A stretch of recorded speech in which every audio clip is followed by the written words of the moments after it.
If you'd like to learn 3 simple yet powerful Christ-centered steps which have helped many women move the mountains in their life, then this episode is for you.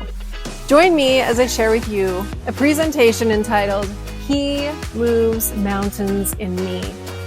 Hello, beautiful souls. I'm Charity Haderlie, and you're listening to the Unmute Yourself podcast.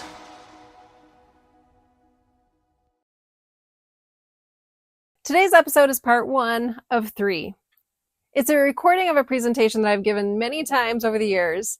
And this particular recording is the very first time that I gave it. So you'll notice that I am a little nervous and maybe holding back just a little bit. It was in 2016. And my hope is that you'll find something meaningful for you in your own life, regardless of your beliefs. Take what works for you and let go of the rest. I honor and respect your path, and I invite you to listen with an open heart as I share mine. Ready or not, let's dive in.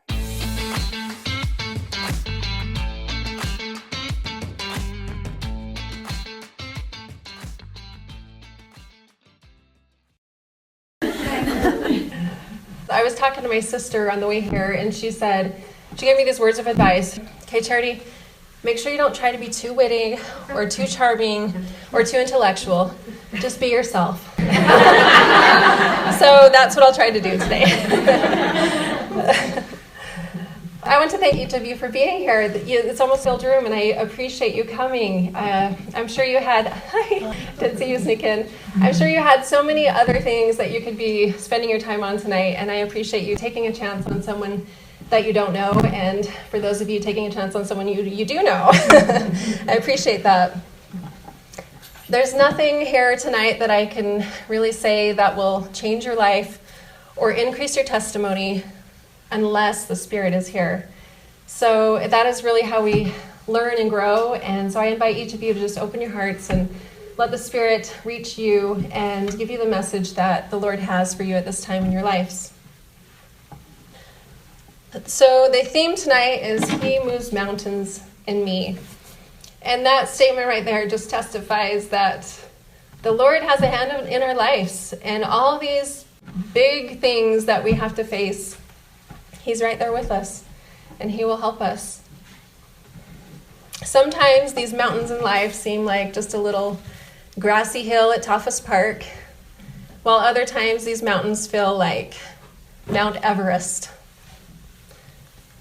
And think about some of the mountains that come in your lives, whether it's loss or fear or betrayal or family dysfunctions or abuse, and maybe forgiveness is a hard one. Maybe that's a mountain in you.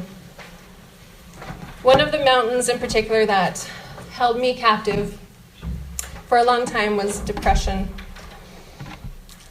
For a long time, I didn't even know what it was. I just felt like I was living my life through someone else's eyes. I was very detached from my feelings and emotions. And I felt fake. I just went on through life pretending, showing up, helping and serving and trying to be a good mom. But one day, this was when we lived in Louisiana, one of my friends dragged me to a Relief Society, and the topic was depression. And I just thought, oh, please, depression, seriously. And we all took it to gauge our level of depression, and it was from 0 to 65. And the increments were like 0 to 15 was, normal levels of stress, and then on for up to, and then the last one was 50 to 65, which indicated severe depression. My score was 48. And I stared at the score, and I was really skeptical. I just thought, well, this guy is a psychologist coming to talk to us. Of course, it's going to say I'm depressed. He was going to want me to hire him, right? I was really skeptical, and so I took a copy home to my husband, and I said, here, take this. And he showed me a score, and I said, no, okay, turn around. There's 2 sides. You've got to add them both together.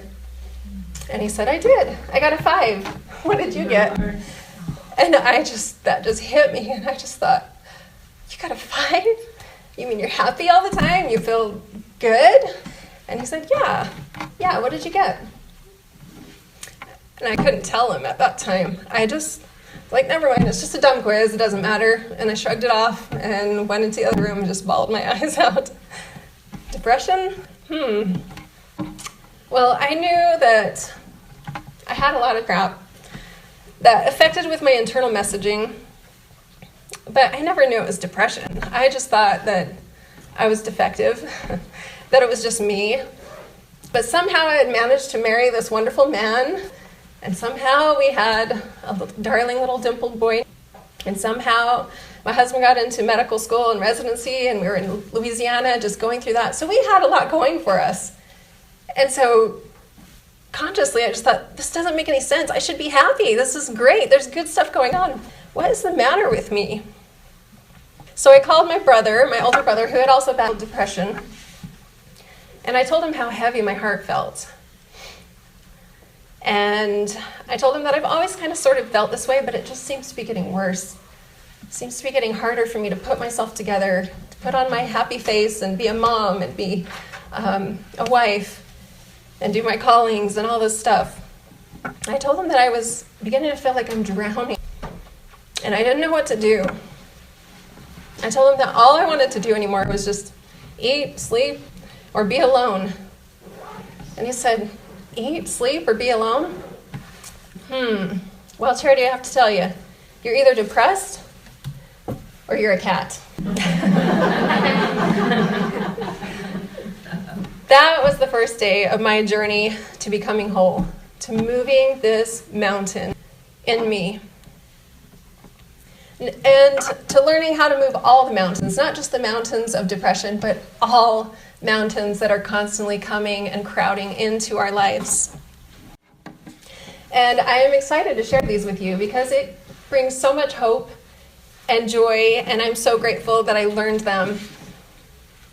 So I will come back to that story in just a little bit, and I want you all to think back for a minute. Just think way back, like 2 weeks ago on August 21st, the eclipse. Do y'all remember that? Yes. Yeah, think about where you were on that day, how excited you were. Now, I'll admit I was kind of skeptical about this. I just thought, what are all these people coming here? 500,000 people coming to our area to invade for 2 minutes? Seriously. But it was so much more amazing than I ever imagined. So we put on our eclipse glasses, and this is kind of what it looked like. You looked in the glasses, and the moon looked small, or the sun looked small, looked far away, looked kind of puny. And to me, it kind of looked like a little glowing dot, and it almost looked like a little paper circle moving across. It looked fake. It had very little impact on me.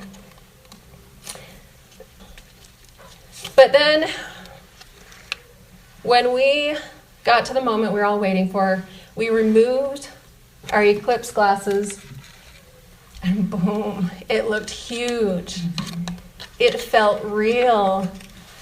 It was close. And the feeling, do you remember how you felt? Oh, yes. It was a tangible feeling, wasn't it? Mm-hmm. It was spiritual. I was just blown away at the difference from looking in the glasses to just being able to see the whole eclipse and that beautiful halo of the sun around there. It was gorgeous. Sometimes in our lives, we put these filters on, and we look at ourselves through the lens of doubt, of despair, of judgment, of paying attention to our weaknesses and our mistakes. And when we do this, we feel smaller. We feel less important, less valued, less loved, less worthy. And at a women's conference, Tad R. Callister said, Satan wants women to focus on their weaknesses and shortcomings, both real and imagined. But the Lord wants us to focus on our divine identity and our destiny. Sisters, which lens do you view yourselves in? The dark filters, or the spiritual lens which gives clarity and focus on your divine worth, on your destiny, on your strengths, on your abilities. I've met countless women who have battled the mountain of self-destructive thoughts. The struggle is real for all of us.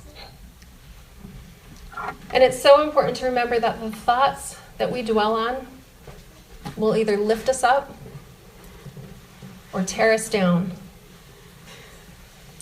And Satan loves to mess with our heads, doesn't he? He whispers negative thoughts to us, like the fiery darts of hopelessness, fear, doubt, past mistakes, past experiences to our mind.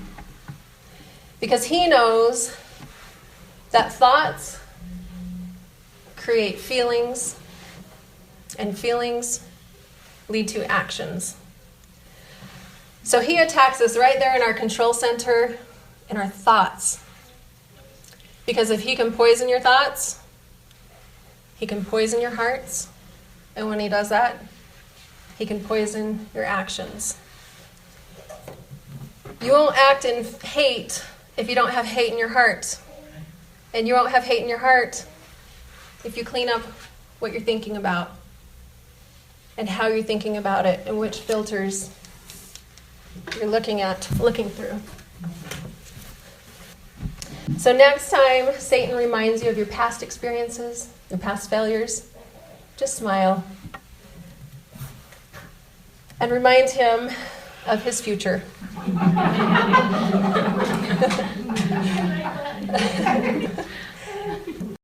That's it for part 1 of He Moves Mountains in Me. Check out the next episode for part 2. As we wrap up, if you are getting value from this podcast, please consider leaving a review or sharing with a friend.